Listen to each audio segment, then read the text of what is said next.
Just want to say good evening to everybody and welcome to Soul Food for the Black Mind, validating Black pain and addressing mental health issues in the Black community.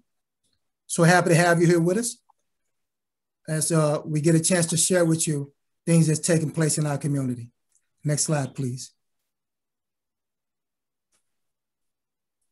What this is going to be a snapshot of a series of upcoming conversations, discussions, mental health issues in the Black community. COVID-19 has brought to the forefront and exacerbated the struggles of the disadvantaged communities. This pandemic has made these struggles visible and has compelled us to discuss the influence of racial tensions and its deep, lasting intergenerational impact on mental health. This event will discuss the historical and current experience of people of color and raise awareness and understanding of their plight while providing steps toward healing the community, thus validating the pain. The goal of this event is to try to provide insight and support for the mental health of the Black community by encouraging people to have empathy for each other and themselves through self-care. We appreciate MassSupport Network Services. Now, MassSupport is a free, anonymous, and confidential service that we share through the whole state of Massachusetts. It provides information on typical reactions and coping tips. We support families, workplaces, and communities available to all Massachusetts residents. It builds connections to local resources and it's brief individuals or group services we have also. Next slide, please. How to reach MassSupport. You see the information right here. And at the end also, it'll be information about our services and also references we'll give where you can contact if you need help. Also desire you can people that you can reach out to. Next slide. I'm Bishop Neil Boyd. That's my information there. I'm a mental health counselor with MassSupport Network. Been in the mental health field over going on 12 years. Have a master's in educational leadership, doctor in divinity, because I'm a pastor, as well as I have a church in Springfield. Also, I'm on the exec committee for Pioneer Valley Coalition to prevent suicide. But let me go to my subject that I'll be talking to you about, and that's the psychological stress of racism. Racial trauma as a Black mental health issue, COVID-19, and post-traumatic stress disorder that may arise from the trauma. Just to give you an idea, people of color and all those lives who have been marginalized by those in power experience life differently from those whose lives are not devalued. They experience overt racism and bigotry too often. It leads to a mental health burden that is deeper than what other people may face in their everyday lives, like Black people and people of color do. So racism is a mental health issue because racism causes trauma. And trauma paints a direct line to mental illness. But you know, people don't take this seriously. People don't really take racism as a serious problem as far as mental health and what it does to the minds of Black people and people of color. See, past trauma is predominantly mentioned as the reason that people experience serious mental health conditions today. Obvious forms of racism and bigotry are just the tip of the iceberg when it comes to racial trauma. What is racial trauma anyway? Racial trauma or race-based traumatic stress, it refers to the mental and emotional injury caused by encounters of racial bias and ethical discrimination, racism and hate crimes. Believe it or not, these kind of things, it's a mental and emotional injury that happens in the minds of people of color.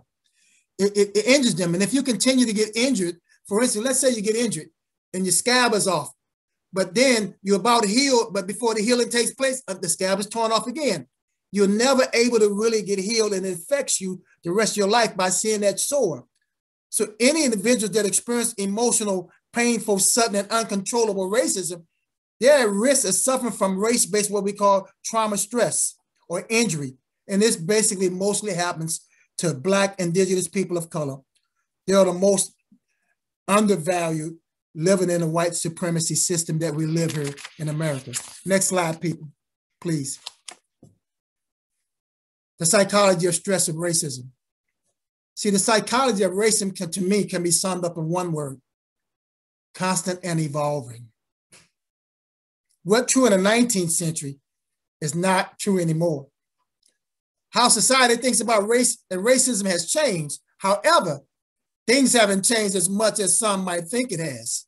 Most Americans are complacent going into the year 2020, for instance, when this coronavirus or pandemic started. The complacency started to wind down, and it was replaced with fear and a sense of unrest. But when George Floyd died, May 25th, 2020, it spun the world in a state of waking up to the uncomfortable reality that racism is still alive in America. See, racism and mental health, they're closely linked. Discrimination based on race or ethnicity can cause even worse mental health conditions in people. It can also make accessing effective treatment more difficult, because when you talk about the DSM-5 and when it comes to race-based trauma, like I'm talking about, and PTSD, it's not really a definition, or it's not really a real empathy that comes to racism itself. Somebody said, well, what does racism cause?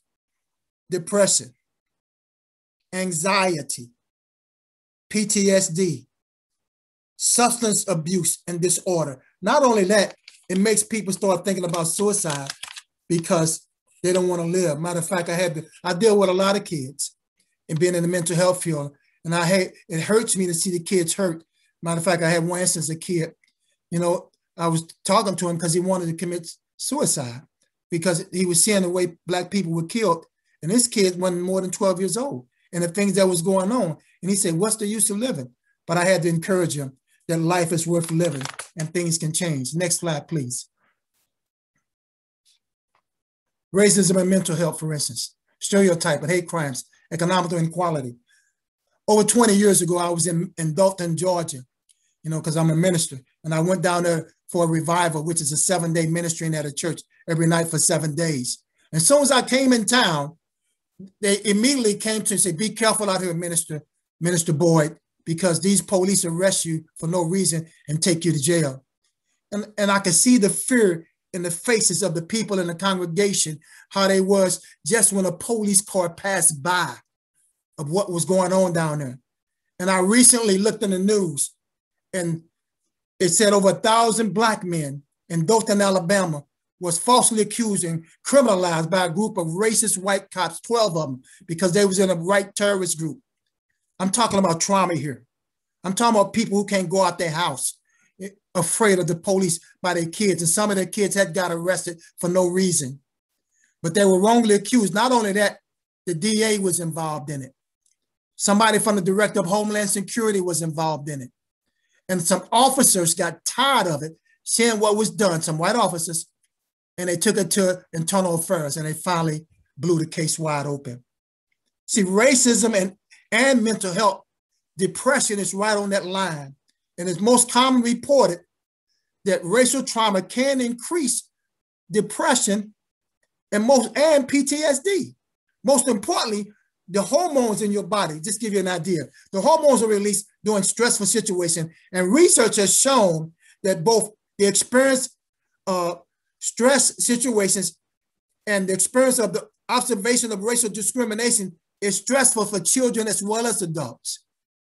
It hurts them. It brings on certain things from your hormones that can lead to physical conditions like what? High blood pressure, heart disease, as well as mental health conditions and depression, anxiety, and most of all, overall poor health.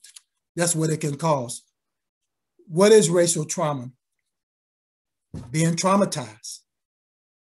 People are being traumatized, resulting from any experience. It don't have to just be one time. It can be a constant. It's a constant thing that people got to live under every day. Matter of fact, we just heard in the basketball world, pro basketball world, about Jeremy Lin. He's from China, a pro basketball player. One of the players called him a corona person.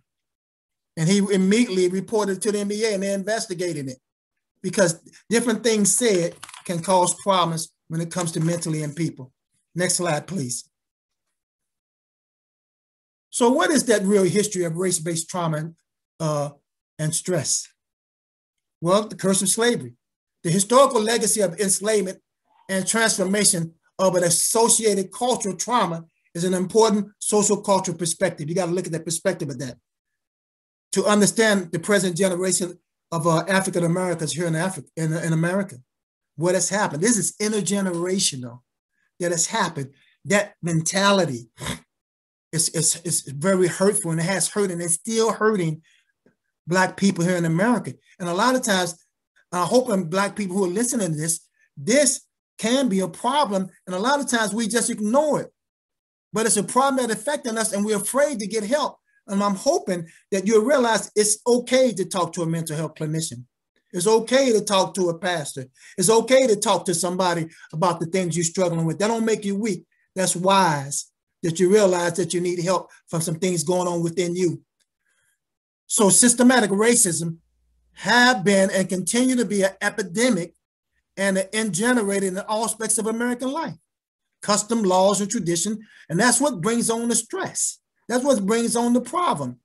And Black people, Black American, it's something that this oppression is not only being oppressed, but it does something to the oppressor. Avoidance, different things, because you want to avoid people because you think they're lower than you. Banks and credit companies won't even lend money sometimes. Or if they do, it'd be a high interest rate to Black people. Mass incarceration, as we see in the prison, like the example I showed you, it was a big business in Dothan, Georgia. And we see a lot of prisoners, they didn't go to jail because they did something, they was falsely accused. Because it's a system, it's a working system that's been intergenerated in our system. School curriculums, not the same in the Black neighborhood as in the white neighborhood. And then racial profiling, which we know. I remember when I first moved on the Northeast, I was driving a nice car, moved up in a nice neighborhood with my family. And I was immediately stopped by the police. And I asked him, "Why do you stop me, sir?" And he said, "Well, you ain't doing nothing. I just stopped you because you're driving a nice car." I said, "It's a problem to have a nice car?" And then I went on about my business because I understood where he was coming from. So it's all types of racism. And it can cause depression, as I talked about earlier, anxiety, and cause harm to people. Next slide, please. I'm not going to get into post-traumatic stress disorder too deep. Maybe on another time when I'll be talking in extent about this, because we're looking to do tours around this subject. But racism and PSD is a major factor in understanding this and how it affects minorities is the impact of racism on emotional and psychological well-being. So you got to understand trauma effects of slavery. It was a generational. It starts with the idea that slavery was not only a dreadful idea or ordeal, but a cultural trauma to African-American people. This was a cultural trauma that continues, a syndrome which occurs when groups has been subject to unbearable event of experience, thereby undermining the sense of group identity. Who are these people? They have no values, meaning, purpose, or their cultural worldviews, and is manifested in the symptoms of hopelessness, despair, and anxiety. That's what we're talking about. Indeed, there's very little value or meaning to African-American lives during slavery because they was just somebody to be used for a different cause. They were closely tied to the captivity for labor and ability to reproduce. Moreover, their identity, that right there is a serious mental health problem, not knowing who you are. This boy, he didn't know who he really was, and it hurt him that he was called an N-word by people, a little boy, by other kids his age. It distressed him. Literally supplied whatever happened on them. They were owned, so they didn't have a name, didn't have a country. They were raped, were beaten, devalued, not even a separate identity or ego they can claim. Just look at this. Look at Harriet Tubman, the things she went through for freedom. Life under jeopardy all the time, being hunted on wanted posters, but she continued to fight for freedom for herself and for other Black people. Look what Jesse, the ball player, went through, Jackie Robinson, breaking the color barrier, what he was subject to all the time, the criticism. Even his own teammates hated him until he continued to play ball. And eventually, because of his ability, it changed. Even Nelson Mandela, he's not from America, but he wanted freedom. And when you start talking freedom and try to get people to understand, to people who want to continue to be your oppressors, what you say means nothing, and they put you in jail.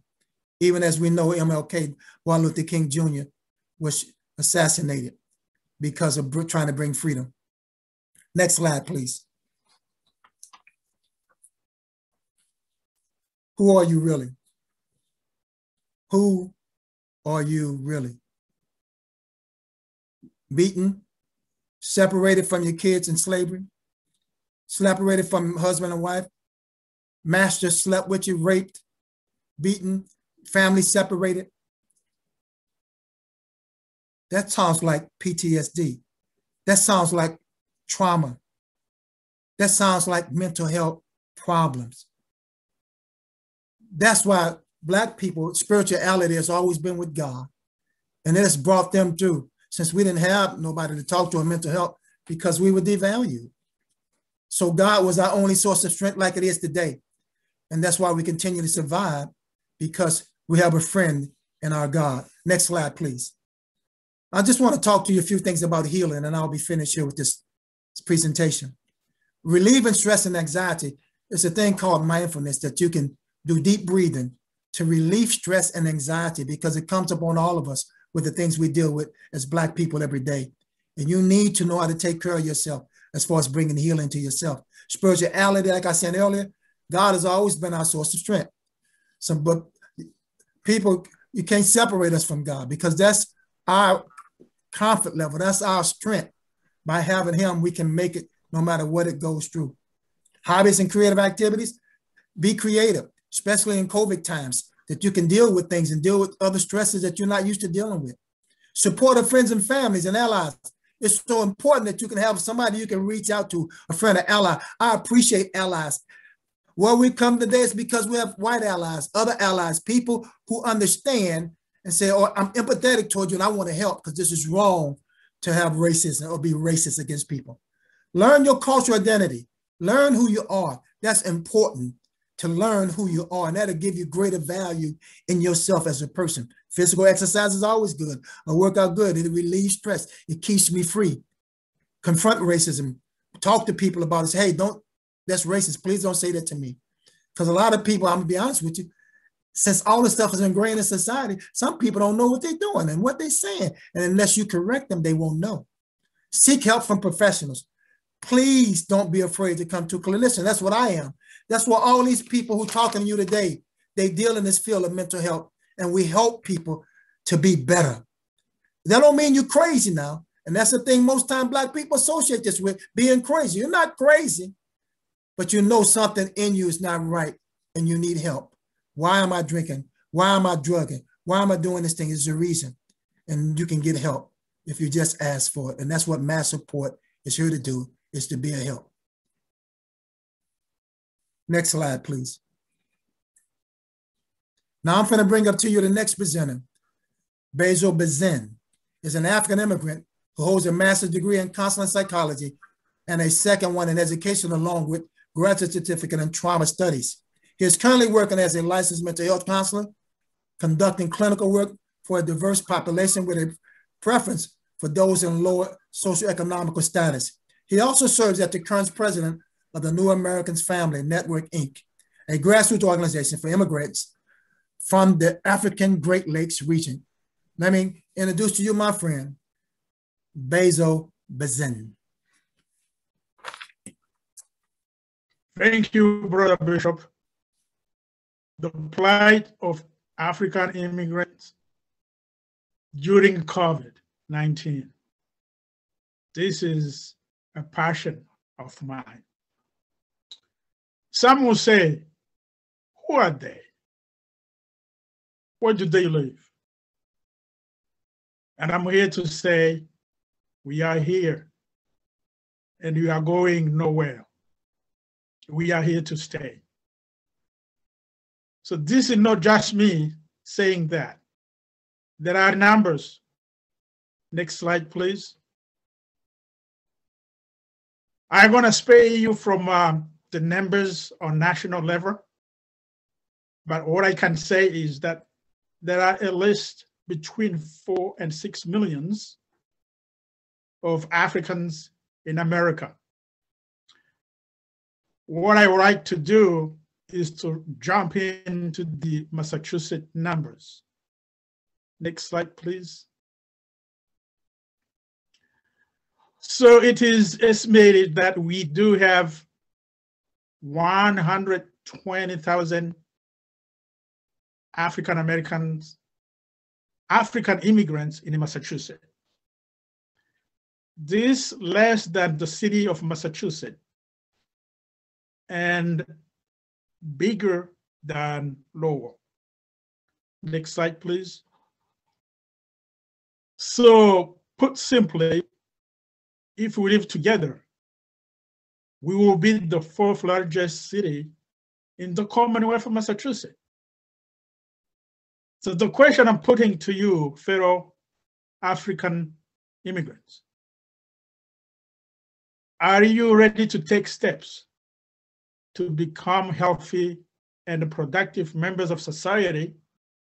And you can't be healthy if you do not address your mental health. And the question I'm putting to you, the public, especially public servants or elected leaders, what are the steps are you taking to address the mental health of this population as big as the city of Lowell?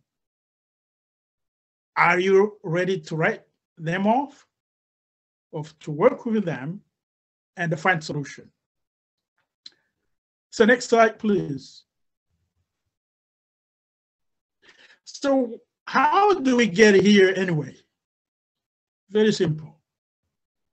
The old-fashioned way. America is the land of opportunity. We come here because we were sponsored by employers with green cards. We also have diversity visa lottery, and we do have student visa. We come here, we get degrees. So during slavery, they took our strongest men and women. Today, we're giving you America, our brightest, our best and brightest. And the second way we come here is through refugee service. America has been always a sanctuary for the persecuted. Unfortunately, we do have those also in Africa.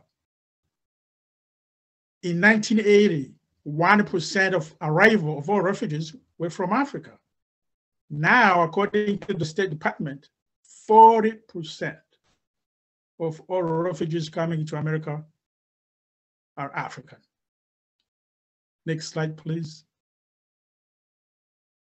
So now that we have established the fact that the presence of Africans in Massachusetts is real, I want to take you into the world view so you can understand them better.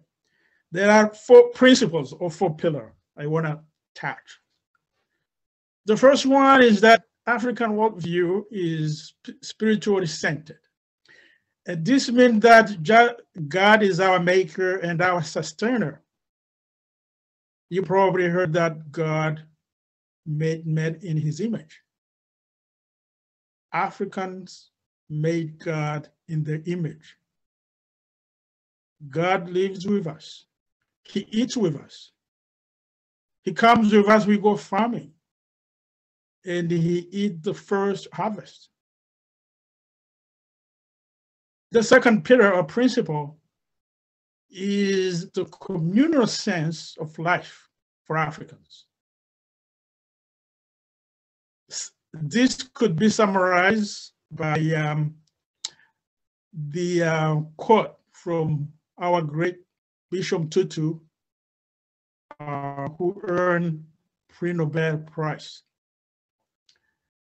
He said, I am because you are. So we do recognize individuals. What is unacceptable is for individuals to be above community. The third principle or pillar is the concept of illness in general and mental illness in particular. See, Africans, we have a holistic approach. We do not make a difference between the physical, the mental, and the spiritual. The second thing we need to know is that African, we do not believe in random chances. Viruses don't just pop up and start killing people. What is behind? Why here? Why now? Africans need to know that. Next slide, please. One moment, we're having some technical issues. That's fine, I can go ahead.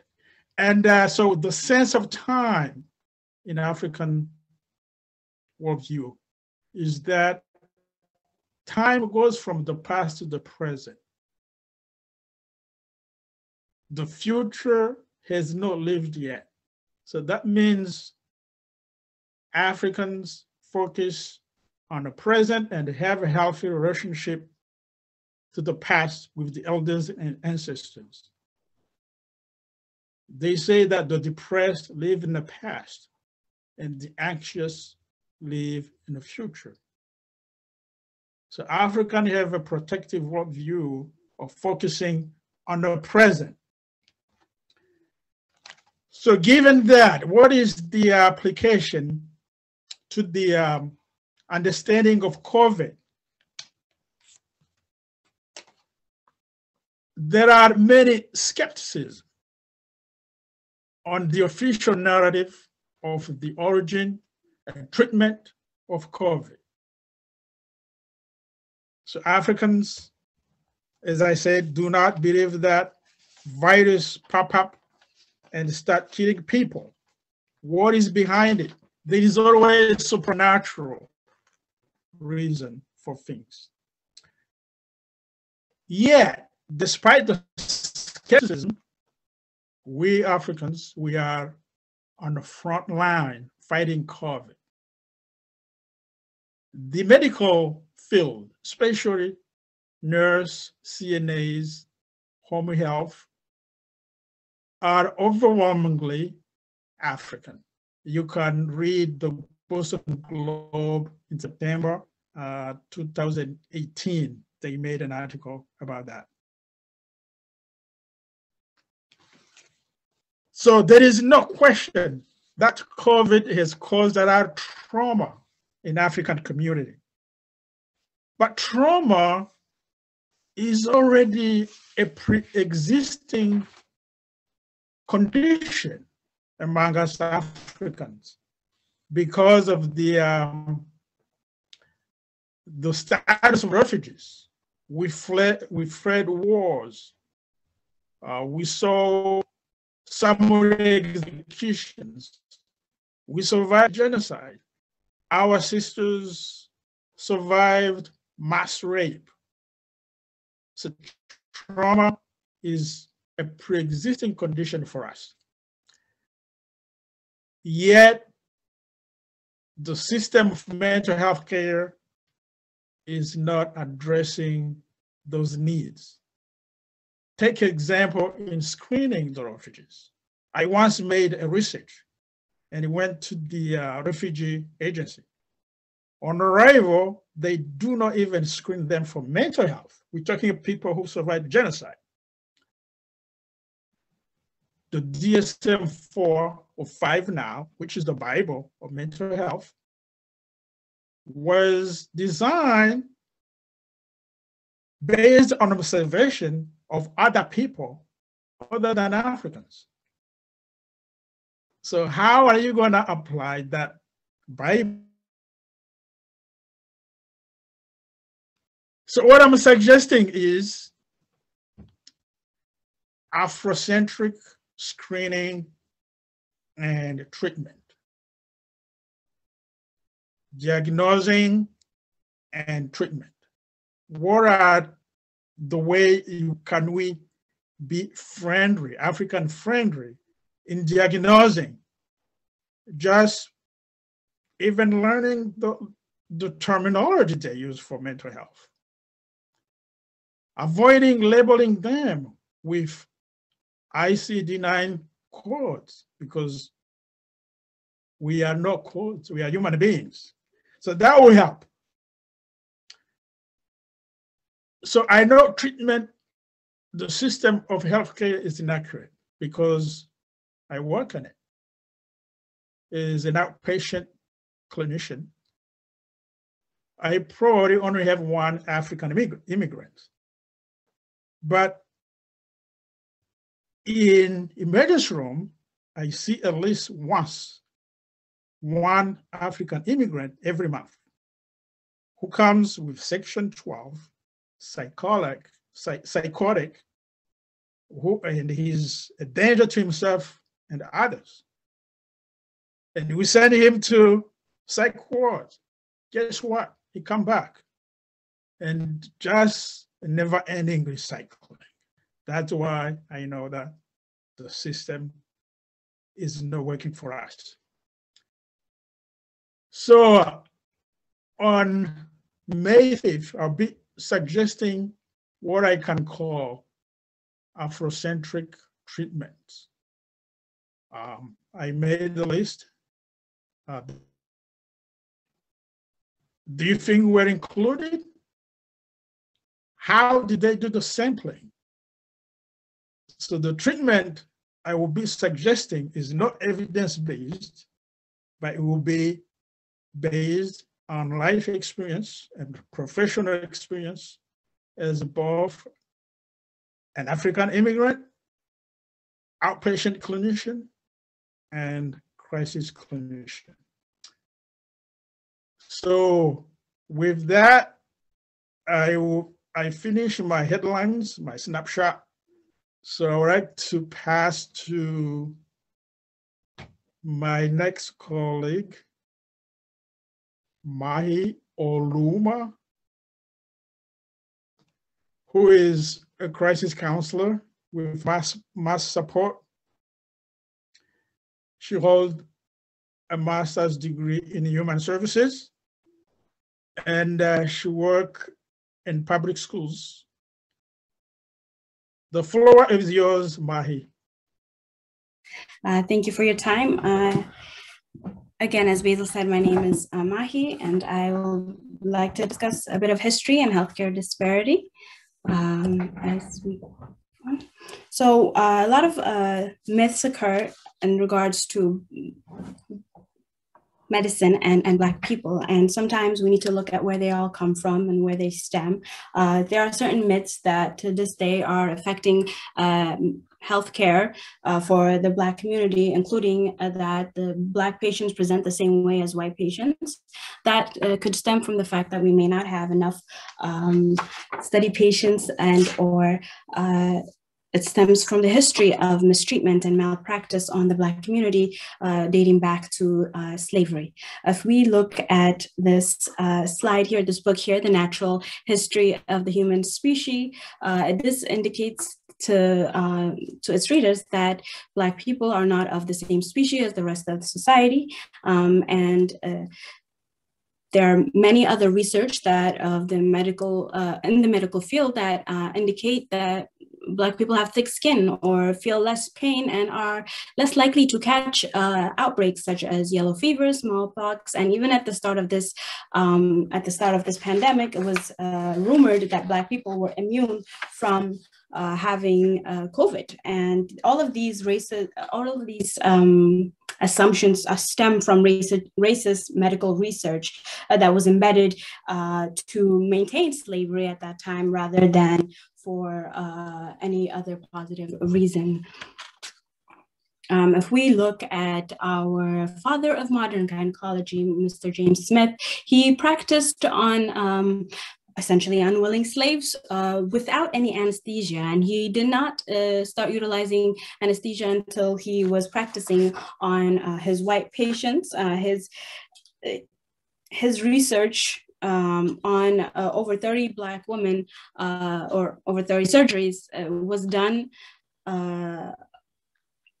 in the most gruesome way, and he even dates it in his own, he even describes it in his own book. When we look at a more modern history, we can look at the Tuskegee study, which is one that has, to this day, sticks on a lot of people's memory and is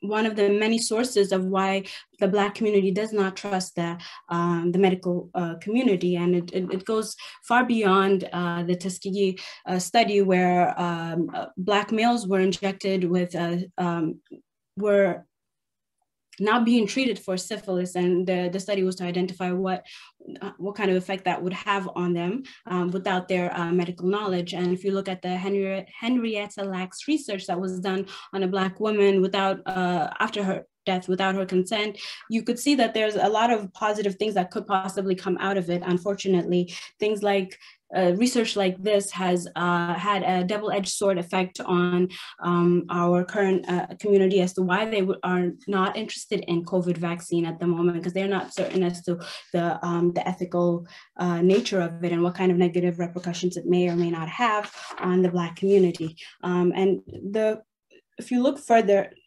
there's been a recent the bias in the medical treatment, it goes beyond just having a doctor assume that you're just a medicine-seeking individual, or assuming that you're faking it and that you don't feel as much pain, and therefore when you're complaining, it's not real. It is also influencing how doctors are prescribing things, and sometimes they do it without being aware of their own biases, and therefore the Black community needs to advocate for itself and be able to address these issues as an added responsibility. If we look at modern day issues with maternal mortality rate, and how Black women are 3 to 4 times more likely to die during childbirth, we understand that economic status does not seem to affect how well Black women are treated, as seen in the Serena Williams case, where she was advocating for proper treatment and proper tests for blood clot, but they were ignoring her pleas and assuming that she was over-exaggerating despite knowing her own medical history well. So to remind you the double-edged sword of not having trust in the medical field, I want to kind of present a situation of someone with a kidney disease who understands that there's been a history of mistreatment and malpractice in the medical realm and is feeling certain symptoms and is hesitant to go get the treatment needed to survive, and how the fact that they're not willing to go in time might increase their likelihood of dying from a disease that could otherwise be managed. So when we look at the kidney diagnostic formula, it was formulated at a time where they didn't have many Black participants in the research, along with the fact that the socioeconomic status of these individuals indicated that they might have more body mass, which led the researchers to believe that a race correction needed to be applied. This race correction does not allow a Black kidney patient to get the right treatment in time to survive this disease. And the fact that a Black patient is less likely to go in time. And then on top of that, they're going to have certain formulas in the medical treatment that is going to hold them back even further, increases the likelihood of them dying from diseases that other people with the same disease might be able to survive. And recently we have seen that Beth Israel has removed that formula to allow Black patients to finally have a fighting chance in surviving such diseases. When we look at COVID, I want us to kind of reflect on why do you think that a lot of people of color are being affected, and it ranges from their environment. Like if we look at their social determinants of health, and it ranges from the type of jobs they're having to the type of resources they may have in their community and whatnot. So what we've learned is that over 500,000 Americans have already died, and yet they're struggling to get the COVID vaccine for multiple reasons, whether it is the inability to access fast internet to allow them to sign up for it, to the disparities that they face in general. So again, I want you to reflect on this notion. What kind of jobs do people of color have, and the type of education are they? If we consider redlining, what are the pharmacy availabilities around their area that allow them to get tested regularly? Or are they living in a home environment where there are multiple people, multiple generations living at once in order to afford a very expensive city like Boston? So when we combine all of these factors, you are more likely to understand that not everyone has an equal fighting chance with COVID. And when it comes to like the Affordable Care Act, we still see that there are still impediments to healthcare institutions as to their access to care. Now, when we talk about mental health, like both Bishop and Basil brought up very important aspects on mental health, and we have learned that the medical society might deny us of the care that we need. So what we need to do is advocate more for ourselves, and that is not something that comes to mind quickly. Oftentimes, all of the depressing news that we see and all of that makes us feel as if we don't. Makes us feel hopeless. And I think I'm encouraging you guys, I know I'm encouraging everyone to go past this hopelessness and to be advocates for their own and their family self-care, along with go get your vaccines, of course, as much as, as much as there are impediments to being able to access. So another thing that I want to bring up when it comes to mental health is that oftentimes people of color are not eager to address it on time. Oftentimes those who are mentally ill are shunned or judged, and we think that we don't have time for it, or it's not a Black people issue. However, we have seen an increase in suicide rates of youths ranging from 5 to 12-year-olds. And this research is in like the 2018, 2016, and you can only imagine with the current circumstances that with both COVID and the racial tension, they may have negative effects on our children. And so how we deal with our own stress is imperative on how children will deal with theirs, because as much as we would like them to do as we say and not as we do, what we're doing is has more of an influence on how they will take care of themselves. And if we are taking proactive steps into addressing our mental illnesses and addressing our stress, then we are more likely able to help those that don't know how to help themselves yet, and are more likely to fall into the hopelessness cycle and be more inclined to commit suicide, despite opportunities such as MassSupport services being available to them. And I would like to pass it on to Joanne. She is an outreach crisis counselor with us, as well as a mental health counselor. She is of Haitian American background with 2 master's degrees, and she will talk to us about self-care and the importance of it. Joanne? Good evening, everyone. My name is Joanne Eduardo, as Mahi said, and I will be talking about self-care and also self-care pertaining to women of color and Black women specifically. Next slide, please. I'm sorry, it's glitching. Okay. There you go. All right. So PSA, self-care is not selfish. I know a lot of women of color, Black women in particular, and I can also speak for myself, thinking that self-care is selfish. Like, I don't have time for that. So PSA, self-care is not selfish. The lack of self-care in your lives can affect your physical and your mental health. So how can we pour out so much to other people? Like, we're caretakers, we're mothers, we're fathers, we're sisters, we're aunts, we're teachers, we're counselors. How do we pour out to so many other people, but we can't pour out to ourselves?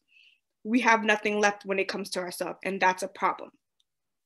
Self-care doesn't have to be grandiose or expensive. Self-care, and I'll talk about it in the forthcoming slides, self-care can be something just as little as taking a walk. And again, and I will reiterate this throughout the slides, you must make yourself a priority. If you do not make yourself a priority, who will make you that priority? Next slide, please.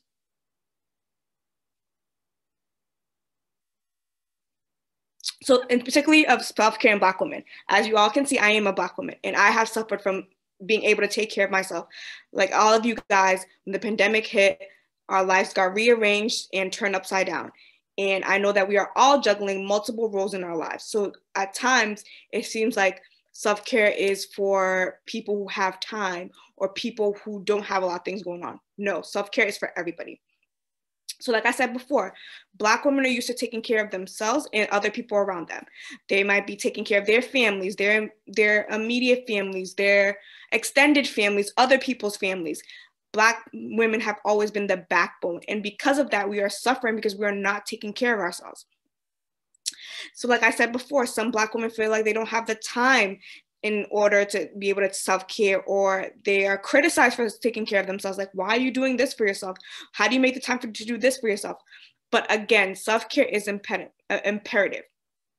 And as Black women, we're taught that we have to be strong and tough, and taking care of themselves is not seen as a weakness. Like, we're taught to be that strong backbone, be that person that everybody turns to. But what happens when we have nothing else to give? What happens when we are completely depleted and we're just really just running on fumes? What happens then? Like I said, we are the backbones of our families. And since we're not taught to ask for help or taught to complain, all the burdens are usually put on us, and that is a heavy, heavy weight to have. Next slide, please. So again, I talked about self-care does not have to be grandiose. Self-care can be super small. Like I said, like taking a walk. I know it's getting nicer out and we're about to be at daylight savings, so just taking a 5-minute walk can be a form of self-care. If you like to cook, cooking your favorite meal can be a form of self-care. Or if you don't like to cook, ordering your favorite meal can be a form of self-care. Taking a shower with essential oils or taking a bath, that can be a form of self-care. Turning off your phone for a few minutes, just putting your phone on airplane mode, or just turning it off completely so you have like 5 minutes of uninterrupted silence. That can be a form of self-care. My personal favorite is journaling, just journaling gratitude for the day, or starting off your day for like a 1-minute journal of like, this is my intentions for the day, or this is what I want to manifest for my day, or even 2-3 minutes before you go to bed, like, this is how my day was, this is how I'm feeling, this is what bothered me, this is what's bothering me currently, this is what I want to look forward to. Again, self-care is not a one-size-fits-all. Like I said, journaling has been my thing, and it might not be your thing, and that's fine. You just have to figure out what's your thing and what is the best way that you can take care of you and how that will be effective in your day-to-day life. Again, exercise can be a form of self-care, meditation, and also like, we have been going through a tough time, not just the pandemic, not just the social injustice that's going on. Black women, we have been going through a tough time from the beginning of time. And we are taught just to be strong. We are taught that we don't ask for help. We are taught that we're strong no matter what and we can get through anything. But we just have to remember we're human, and we also just need to be able to forgive ourselves. And that's also a form of self-care. Just forgive yourself and give yourself grace. Like, I can't do all things all the time, and it's okay. Next slide, please. Again, so how do we cope? What has worked for you in the past? Like I talked about journaling. Also, what's worked for me in the past is turning off my phone at night sometimes. I know sometimes people can't do that because of family obligations, or they have kids, so they can't turn off their phones. But like sometimes before, when I was going to work, I would take 5 minutes in my car before I got into the workplace to just sit and be by myself. And if that means if we're working remotely, before you log on to anything, just sitting there for 5 minutes and just being with yourself and being able to think and not have to be on work mode all the time, that can be a form of self-care. Again, breathing and meditation. For me, meditation doesn't work. I don't know why, it's never worked for me, but it could work for you. So just trying out different things. Like I said, it's not one size fits all. Some things that may work for one person may not work for the other person. And also like maintaining social connections during this time. Yes, we are all practicing social distancing and we should continue to practice social distancing, but we also need to connect with our families, our friends, coworkers if we are friendly with them, just to keep that connection and not feel so completely isolated. Because I bet you the things that you're going through, your friend may be going through the same thing or have just gotten out of the same situation. Just talking to people that you trust can also be a form of self-care. And then again, just focusing on things that you can control. There's so many things in this world that we cannot control, but just focus on the things that we can control will give us a better peace of mind. And also just setting small goals. Like for example, your goal might be today, I'm just gonna check 2 or 3 emails and clear my inbox. And that might sound like a small task for somebody else, but that might be a big goal for you. So just set small goals that are tangible and that you can achieve. Next slide, please. So then also like just reflect on how you may or may not be taking care of yourself. And it's not a reflection of like just to like penalize yourself or just talk down on yourself. Like, okay, like I haven't been putting myself first. What are ways that I can do that? What are ways that I can start implementing today? Whether that be taking 5 minutes at night before I go to bed, journaling, or listening to music that I love, or cooking a meal that I love, or having a glass of wine. Just, you can start as little as soon as we're done today, just like a 5 minute of self-care. Being here today is a form of self-care. Just learning about things and just engaging in different topics. That can be a form of self-care. Again, it's not one size fits all. Next slide, please. And again, just regulate yourself. Just figure out, like, be aware of your emotions. Be aware when you're not feeling at your best and let yourself sit with that. Let yourself think, okay, I'm not at my best today. What do I need to do in order to get to my best? What do I need from myself to be able to function throughout the day? Again, know yourself and know your triggers. Know certain things that today, like I can't handle this today. And that's a trigger and I'm taking care of myself, but not engaging in that trigger. And that could be a form of self-care. And again, it's like taking the time to just calm yourself, taking the time to just be with yourself. Again, you should be your #1 priority. Again, like I said, I know people are parents. I know that there's a lot of things going on, but still making yourself a priority will not only benefit you, but it will also benefit those around you. When they realize that you're happy, that you're able to take care of yourself, then you can pour out as much as you want into them because you were pouring into yourself. Next slide, please. So again, relaxation. Find a time that you can just relax, chill, and just play. Play, whether that be, again, taking the time out, making a meal, ordering a meal, whatever that may be. Keeping contact with your social support. That is crucial, especially during this time, especially the pandemics, the social injustice, like just being able to connect with people. It's super important at this time. And then always having a sense of humor, like not taking yourself too seriously, because I certainly don't take myself too seriously. And I think that that's able to just be refreshing. Like I don't have to have it all together all the time. And again, like I said, forgive yourself, be gentle with yourself, be patient with yourself, and be realistic. Like I said, having things that are tangible that you can achieve, that are not lofty goals, or that goals are like you won't be able to achieve and feel bad that you didn't achieve it. Just small little increments of goals will go a long way for your self-esteem and also in your self-care process. Next slide, please. So I also like to read on top of journaling. So I'm a reader, I'm a nerd, and there's nothing wrong with that. But here are some of my favorite books that I've read that have been really good in regards to self-care. I read Such a Fun Age, and I read Vanishing Half. Such a Fun Age is a lighthearted book. It's about a young Black woman who is a nanny, and I thought it was it was an easy read. And Vanishing Half, I don't know if you guys have heard about that story. It's more of a heavier read. So Such a Fun Age is a lighter read. Vanishing Half is a loftier read, but both books are really good if you're a reader and that would be your form of self-care. So just these are some of the books that we would recommend just to like be able to read and engage. Next slide, please. And again, these are other books that may or may not be helpful. If you have any questions about these books, you can definitely contact us and I can just give you a book list of like things that you can read as a form of self-care. Next, please. So now I would love to introduce my colleague, Sanji, and she will be talking about sleep hygiene. And that's, again, another form of self-care. So Sanji, you're up next. Thank you so much, Joanne. Good evening, everyone. Thank you all for being here and thank you for your patience. So tonight, I really want to spend some time elaborating on Joanne's points about how we can take care of ourselves and also understanding that sometimes when we can't always do these lavish things or things that are so small and simple, the first step is to just make sure that we're taking care of our internal selves up here and also our physical bodies. So we're going to be talking a little bit about sleep hygiene. Next slide, please.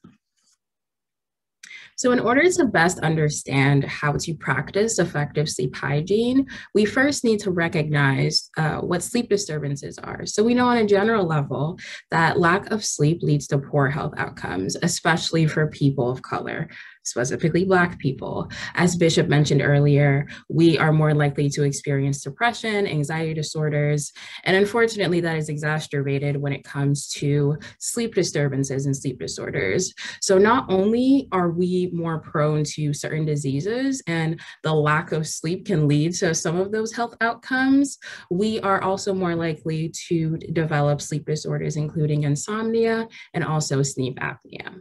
So the research really looks at something called the Black and white sleep gap. And this really explores and mentions that Black Americans are getting less sleep than whites due to discrimination, systemic racism, generational trauma, socioeconomic statuses, among others. And like all of my colleagues have brilliantly outlined tonight, we're seeing that a lot of the ways that we have experienced racism and psychological trauma, those repercussions start to show up later, correct?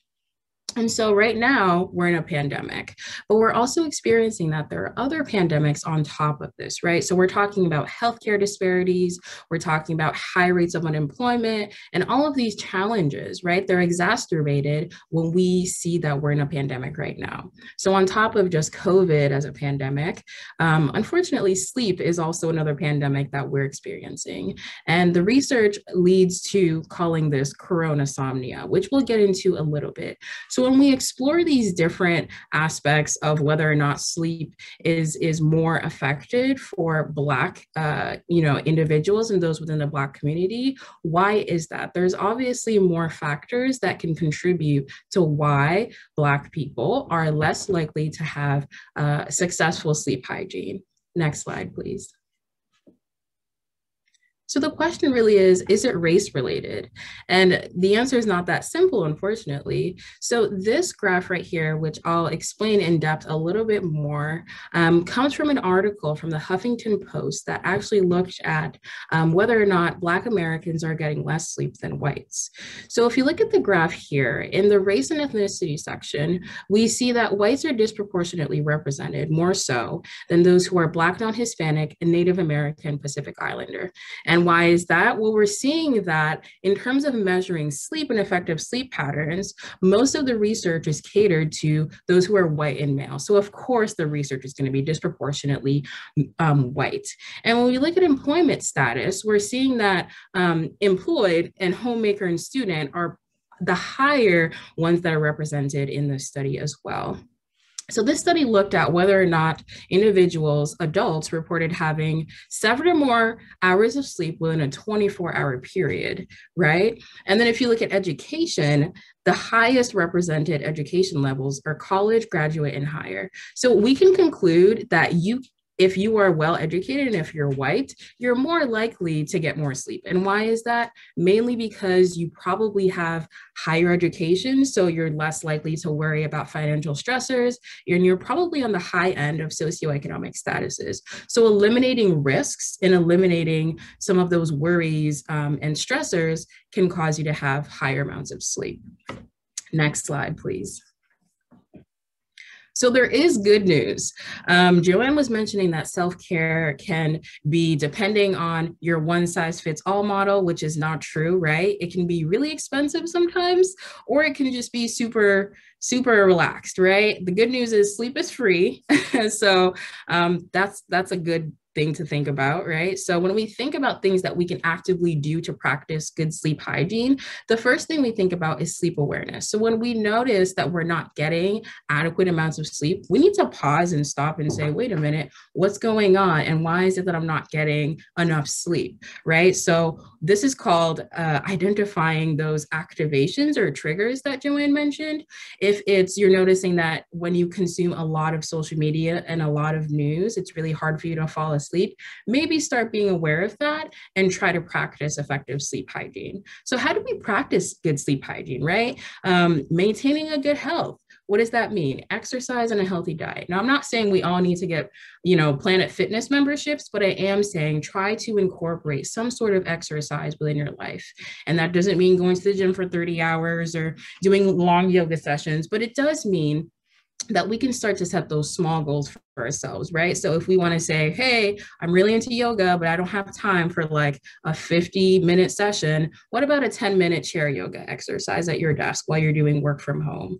All of those can contribute to your overall health and also your sleep hygiene. Limiting media and screens is highly recommended, especially from this time. A lot of us are constantly consuming media and news because we're worried and anxious about what's happening in the future. And we're also still dwelling on the past and if it's going to manifest in the future. I really enjoyed what Basil said about those who think about the past are living, sort of like in fear, and those who are living in the future are living in anxiety. And that is so real. I can definitely resonate with that. So when you find that you're consuming too much, maybe try and stop and say, wait a minute, I'm doing it again, right? So maybe stop yourself and say, tonight, I'm just going to put my phone away. I know on certain phones, you can limit the timers for some of your apps. And if that's something that you need to do for yourself to provide yourself some structure, go ahead and do that so you can help, get into that good sleep hygiene. And also sleep mindfulness. So when we think about sleep awareness and sleep mindfulness, we're kind of putting the two together, right? So when we worry about the amount of sleep that we're going to get, more than likely, we're not going to get a lot of sleep, right? Because we're already anxious about the fact that we're not going to wake up early, or if we do wake up early, we're going to be super tired and very lethargic throughout the day. When you worry about that, you're going to get less sleep. So what is recommended, in a low dim light area, move around and just get some laps around the room, right? So if you're finding that you really can't sleep, it's actually recommended that you get up and you just walk around the room for a little bit and try to tire yourself out. And the last one is limiting alcohol, caffeine, and drugs. And I know right now, under high stress conditions, some of us like to cope in ways that are most likely not the healthiest, right? And I know that a lot of you know this, but it is really important to be mindful of our intake during this time, right? Working from home, you would think you'd get more sleep, but you probably don't, because you're super anxious and you're so worried, and it's hard to focus on tasks because you're at home and there's no structure, right? And also thinking about alcohol as well. So if you're finding that you're having a hard time with your intake, feel free to go to our website, and there is a screening process that you can take if you're really having a hard time. And if you need additional supports as well, that website will outline ways that you can receive that help. Next slide, please. So with that being said, with everything that we've talked about tonight, you showed up, you're here, right? And you came here and you clicked on our event for a reason. So we really want to encourage you for the next 48 hours to commit to something that you consider as self-care for yourself. And remember what Joanne said, small goals are key. Even if it's something that you've been trying to do for the past couple of weeks and you just haven't gotten to it yet, take this opportunity for yourself and say, okay, let me pause and let me really think about something that can help me feel less stressed, less anxious, and that I can commit to in the next 48 hours. And this is really important because you'll start to get that activation in your mind when you commit to that one thing, and you'll be more likely to do it as opposed to something you can commit to for the rest of the week. And so this is really important. So one of the examples I provide is I like to do yoga, but sometimes I like to go outside, and walks are not always in my agenda. So if I'm like, I'm going to take an hour-long walk for the entire week, every single day, that might not seem as attainable, right? And I might be really hard on myself tomorrow if I don't even get a chance to go outside. But if I really want to go outside and I say, hey, you know what? I just want to get 5 minutes outside and get some fresh air, that seems more attainable. And when I reach that goal, I'm more likely to repeat it. And so again, those are those reinforcers that we talk about. So I encourage you at this time, dedicate, yourself to a self-care goal that you have in the next 48 hours. If you'd also like to have an accountability buddy, and even if you just want to do it for yourself or write it down, and if it doesn't work out because we're so busy these days, try again the next day, right? As long as you keep setting those small goals, you'll be able to attain them. Next slide, please. So first of all, thank you so much for joining us tonight. We really appreciate you taking the time out of your busy schedules to be with us tonight.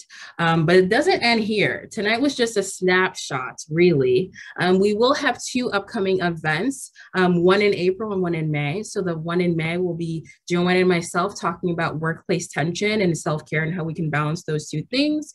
And we'll also have one a month later on May 5th with Bishop and Basil, who will go deeper in understanding the psychological trauma of racism, specifically pertaining to the immigrant community. So I encourage you to mark those on your calendar and join us for those events. Next slide, please. And now I want to pass it over to Bishop. Thank you very much to those presenters. That was a wonderful presentation on those. I hope you got something out of that. I know you did. But the main thing is apply these things to your life. They've all told you tangible things that you can apply to make your life better. And that's what we want to do here, to make your life better in the community. Just a few resources that you can reach out. And these are basically Black mental health clinicians. I'm sorry the list is not bigger. I'm sure it's more out there, and we'll do a little more research next time to have even more for you. But in Boston and the Springfield area, community caring clinics here in Springfield, and they also have an office in Boston, Mass. That's not up there, but they have 2 offices. One in Massachusetts and one also in Boston. That's the Community Caring Clinic. And then the African Diaspora Mental Health Association right here in Springfield, Massachusetts on State Street. And basically they cater to everybody, but mostly to Blacks and people of color. So just a different other resources as far as mindfulness, trust therapists, therapy for Black girls, Black mental health wellness, leaf tree, things that different sites that you can go to for help. That your people who are more comfortable, and as she talked about, Maya, about trust, gaining trust. We want you to have trust. I know it's hard to have trust in the system, but we want you to trust yourself enough that you'll get help for you. Get the help that you need for yourself to make yourself better. Next slide, please. Just a few contacts, as I promised you. We will give you a few more contacts as far as MassSupport. We're so happy to be with MassSupport, able to share this presentation with you when it comes to soul food. And we're so happy, as she already explained to you, we got a couple more events coming up every month. So you can, if you have questions, there's the website for that. Also social media, Twitter, Facebook, Instagram, and YouTube, we're on also. Next slide. Now it's time for questions. And I'm gonna give you to Maya. She's gonna talk. If you have any questions, I noticed I didn't see, maybe it's questions wrote somewhere else. I didn't see them in the Q&A.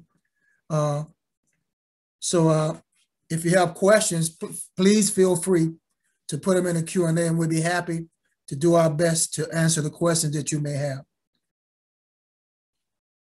Mahi, are you there? Sorry about that. Yes. So we have some questions in the chat. I'm just going to take a moment to pull it up. How can we help children manage or process the PTSD of racism as they learn about it? I am a parent of a 10-year-old and I like to get facials as part of my self-care. Where can you find a Black esthetician? I can't say that word, I'm sorry. But so let's talk to our clinicians in regards to how to help children manage and process PTSD. Joanne or Basil, would you like to take this? So thank you for the question. I would say in regards to children with PTSD, having a conversation with your child about what's going on and how they're feeling, and giving them that outlet to be able to talk to you about how they're feeling, and making them feel like their feelings are validated, that their feelings matter, that what they're feeling is, there's nothing wrong with that. And also, if you have access to therapists, also having your child talk to a therapist. Because sometimes children, because I work with kids at a middle school level, sometimes they just don't want to share certain things with their parents because they feel afraid to, or just they feel comfortable talking to somebody else. So if you could find the school adjustment counselor, school guidance counselor, reaching out to them and figuring out what their availability is in regarding to meeting with your child. But again, just keeping that dialogue of open communication with your child, letting your child know that you're there and that you are going to validate their feelings, and what they feel is there's nothing wrong with how they feel, is also a plus. In regards to the Black esthetician, I can get back to you on that. I've been trying to look for one on Instagram as well, but if you take my email down, I'll be able to get that for you. I just want to add that I actually know a Black esthetician. That's my personal esthetician. I can share the information in the chat if that would be helpful. They have an Instagram, and that's how you get appointments. So I'd be willing to share that. And she's accredited and everything. Also, I'd like to add also, if I can, please. And I deal with quite a few young kids, mostly kids and children. As a clinician, the first thing I would do is encourage kids to let them know they have value and let them know how important that they are, building up their self-esteem, because that's very important at that moment, that they know their value regardless of what's around them and that they're valued. And then with that, you might have to explain to them about things about race. Kids are very smart, and that they can understand that regardless of what other people say, you're loved and you're valued. And that's the most important thing they need to know. And then you can go on from there. All right. Is there any other questions? I don't seem to see any. All right. So are there any closing statements that you guys have for today?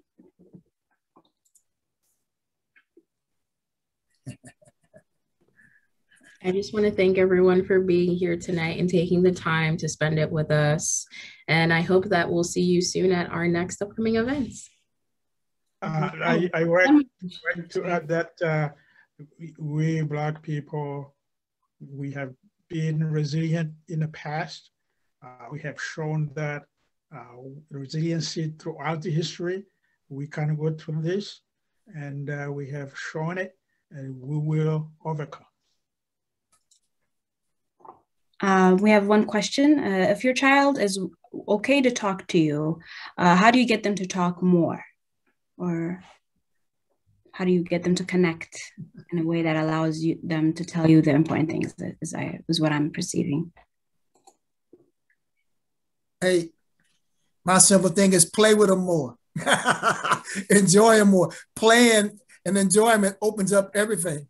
So, and I'm not just saying that parents don't play with them, but I found out that playing, even with my own children, that open up to a lot of conversations about a lot of things, because it shows them that you're right there with them, playing with them on that level. So it's just taking time out to do that.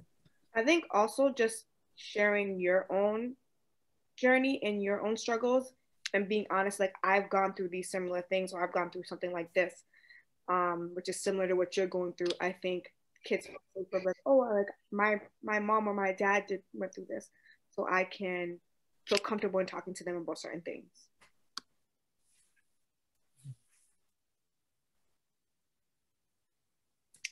All right. will you be sharing? So we would like to, for those who registered on Zoom, we will be sending the resource list, hopefully a more comprehensive one. So just look out for that. Sorry.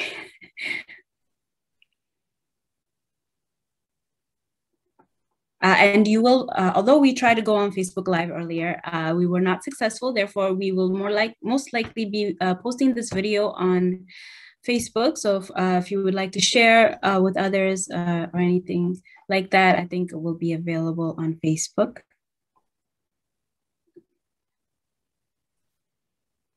All right, thank you so much. Any last words, guys?